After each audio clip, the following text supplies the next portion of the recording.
Hi guys, and welcome back to Natural Curlies TV. Today I'm going to be sharing with you 5 things to consider if your natural hair is not growing. So stay tuned if you'd like to know what things you might need to change if your hair isn't growing. So guys, I am just going to talk from my own personal experience. I'm not going to start going into the science of hair or anything like that because that is not my background, and the only thing that I can really do is really share with you my experience, which I do in all of my videos, and I just hope that that can be kind of enough to help you maybe change the way that you're doing things, or just kind of inspire you to take kind of like better care of yourself and your hair. So one of the first things that you might need to consider when your natural hair isn't growing is diet. So this is, I think, a thing that most people kind of really don't think about when they are growing their natural hair, or kind of just any hair. It doesn't have to be natural hair, it can just be any hair in general. Food is very important. It is nourishment for our bodies. It helps us to grow, and it helps us to repair as well.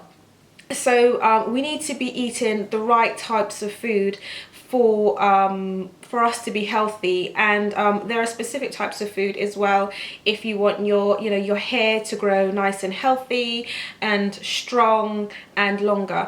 And I think my aim really is not to really grow kind of long hair, but to grow healthy hair, because I feel as though if you have healthy hair, you will then have longer hair, because if your hair isn't breaking and because your hair is healthy, then obviously you'll have longer hair. So I think that's one of the things that you really need to think about, is having healthy hair before anything else. So diet wise, we need to be eating lots of kind of green leafy vegetables, so lots of kale, lots of greens really, and lots of hydrating foods as well, so cucumber, watermelons, lots of fruits and things. So because I'm a vegan, I mean, my diet is a plant-based diet, so I get lots of my protein and my omegas from spirulina. I'll have chickpeas, I'll have chia seeds, and like seaweed. I'll eat a lot of that. So yeah, I have a very kind of varied diet, lots of kind of pulses and things, lots of obviously vegetables, fruits. So yeah, it's very, you just gotta have a very kind of like balanced diet, and you can have a balanced diet through being vegan. You don't need to have kind of meat as a part of your diet or dairy products for you to have a balanced diet. You can get everything you need from plants. So yeah, as I said, that is one thing to consider if your hair is not grown. You need to be nourished well, and you need to be healthy from the inside if you want your hair to grow. And it's also important to stay like hydrated. So drinking, lots of water. I think the recommended daily amount is about 2 liters, but that's also dependent on kind of your height and your weight and all types of things like that. But I think the recommended is around like 1.5 liters to 2 liters.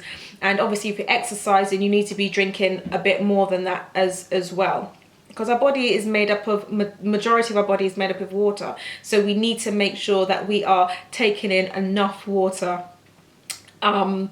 so that we stay alert, and also so our organs are working in the correct way. So yeah, lots of kind of cucumbers, have celery, those types of like vegetables have lots of kind of water in it, and I love to juice, and when I juice cucumber and celery, those things produce the most water. So yeah, so those are the things that you can be doing, guys. The second thing to consider why your natural hair might not be growing is maybe exercise. Are we doing enough exercise? I am guilty of not doing enough exercise, although I mean I have 2 children that I run around after, mainly my younger one most of the time, a lot. I run around after him a lot of the time. So even sometimes us as mothers think that we're not getting enough exercise. We actually are, just from running after our kids a lot of the time.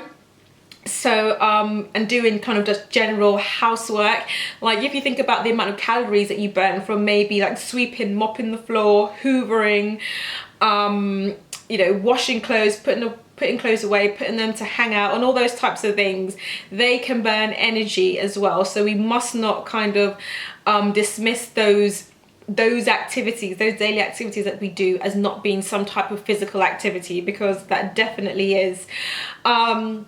But yeah, if you want to get kind of more kind of higher intensity exercise, then we need to be looking at maybe raising our heartbeat through doing some running, some swimming, some fast walking or something like that. And exercise is very, very important for kind of healthy hair growth, because exercise will help to get our blood circulated really well around our bodies, getting to the surface of the skin.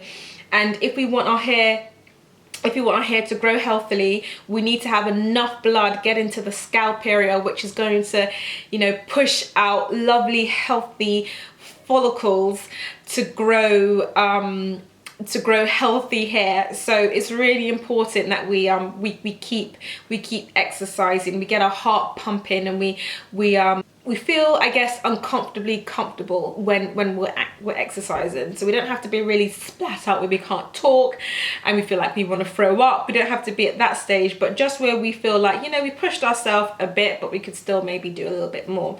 So kind of exercise is really important, just to get the blood working around the body, which helps us to grow healthy hair.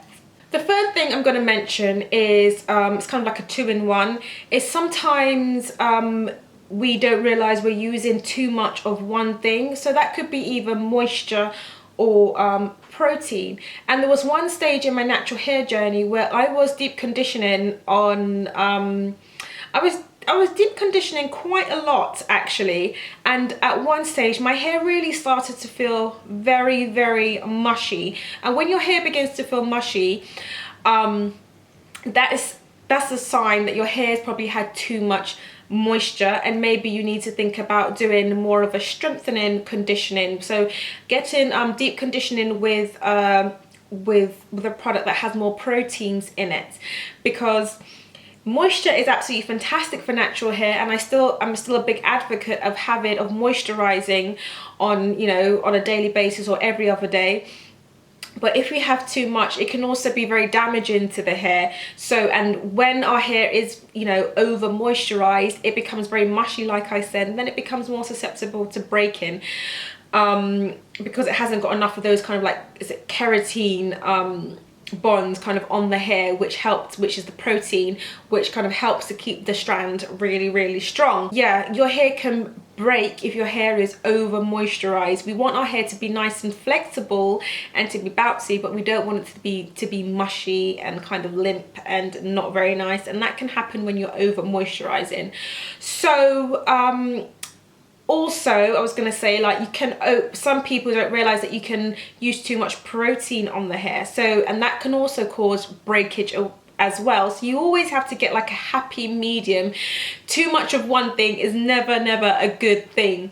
So too much protein, and I've been through a stage where I have used too much protein. Actually, it's not the fact that I used too much protein, it was just that I just used the product and my hair just became very stiff, brittle, and just really felt really wiry and coarse. And that's when you know when you've used too much protein. And also, if your hair is very stiff, it's going to break really easily. So protein, we all need protein for our hair, because that's, like I said, it keeps the hair strong.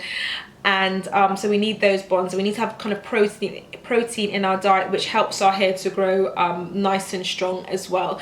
But sometimes we can use too much protein. Like, there's lots of kind of protein treatments out there, and I would only kind of really recommend that you use a protein treatment. Gosh, I think at one stage I might have been doing like once every 3 months, something like that. I don't even use a protein treatment now, because I know how it makes my hair feel. So I really try to stay away from using protein treatments and more just add protein, obviously, into my diet. So like I said, you just got to have a happy medium between the protein and the moisture. and if you have too much of one, that can cause breakage or make your hair feel either mushy or very stiff and brittle. So yeah, that could be a reason why your natural hair isn't growing. So my next tip, which is number 4, would be too many styling tools. This is something that I always talk about in my natural kind of hair care videos, which is styling tools. I would say really try and keep a limit to the styling tools that you use. So it could be brushes, it could be combs, it could be afro picks, it could be tongs, it could be hair straighteners. Those are all types of styling tools and things. These all kind of manipulate the hair in a way which isn't kind of natural to its normal kind of curl formation. So you know, using too many styling tools can actually affect the hair and damage the hair. So we want to really just be very careful about how much we use. Keep that to a minimum. So I very rarely use styling tools, as you all know. The only time that I would really use a styling tool is maybe when I'm getting ready to trim my hair, and I know that I want my hair to be kind of almost kind of the same length when I'm trimming, and I get a smoother trim that way. So I might do it then. But otherwise, I'm not using styling tools that often at all. If you're a person that uses styling tools a lot of the time, then maybe you might start thinking, well, maybe on wash days I'll use my comb, but then during the week I won't use a comb. I'll just kind of like finger style. Whatever styles I will just use my hands and I'll finger comb my hair, and I'll style my hair that way. And so, you know, doing that, you're really decreasing how many times in a week you're using styling tools. So instead of maybe using your styling tools 7 days a week, you've only gone down to really using it once a week. But I know that it can be kind of a challenge for some people, especially if you're used to doing your hair in a certain way and you have been for a number of years. It can be hard kind of just to completely switch from going from using styling tools just to kind of using your fingers. So I can completely understand that it's a process for everyone, and you know, when you're ready, then you know, you will know what's right for you, really. So kind of just leading on from that last statement and like when you're ready and talking about change, number 5 would be your motivation within the cycle of change. So the cycle of change is that, you know, you have your pre-contemplation stage, you have your contemplation, you have your you know, your action, and then you have your kind of like the part where you're actually continuing and actually doing what you set out to do. So where are you in your cycle of change? Where are you? Some people are not ready to make that change yet with their natural hair. Some people you know, they talk about not being able to grow their natural hair, but are they doing the right things within their regimen to really and truly encompass kind of healthy hair growth? Are they thinking about their diet? Are they thinking about how much exercise doing? Are they using a lot of styling tools? Are they using lots of heat? You know, are they getting the right balance? Are they really and truly ready to make that change so that they can grow healthy natural hair? So I mean, it's really difficult, I know, but until the person is ready, like you are ready to actually make that change within yourself, then you might not see those changes that you want to see with your hair. So some people are at that pre-contemplation stage where they're not even thinking about, well, they're not even aware that there's a change to make at all with their natural hair. And that's people that probably don't even care about length or care about their, you know, growing their hair or healthy hair whatsoever.